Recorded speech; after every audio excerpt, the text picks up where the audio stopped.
Welcome to our channel. Today we how to verify Sidebar UX with Shopify theme editor step by step clearly.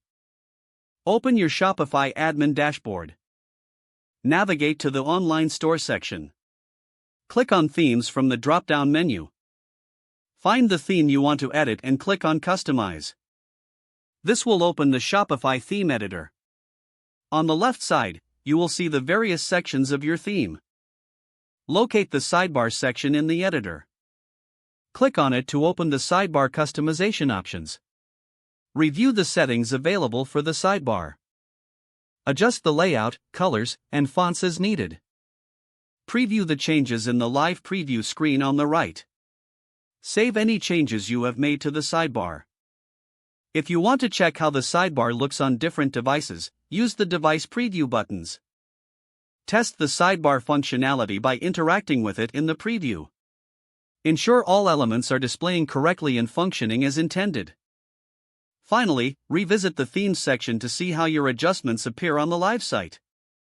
If the page does not load, refresh the browser or try again in a private or incognito window. Make sure you are using the correct email address, then retype it carefully to avoid small typos. If your password is not accepted, use the reset option and create a new strong password you can remember. Check your spam folder for verification or security emails, then complete any requested confirmation steps. Enable two-factor authentication if available to improve account security and reduce unauthorized access risk. After signing in, review your profile details so your contact information and settings are accurate and current. If you see an error message, note it down and try again after restarting your device and internet connection. Log out when you finish, especially on shared devices, to keep your account and payment information secure.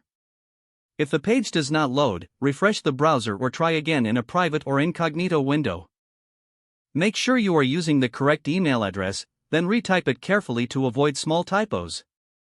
If your password is not accepted, use the reset option and create a new strong password you can remember. Check your spam folder for verification or security emails, then complete any requested confirmation steps. Don't forget to like this video and subscribe to our channel for more step-by-step tech guides.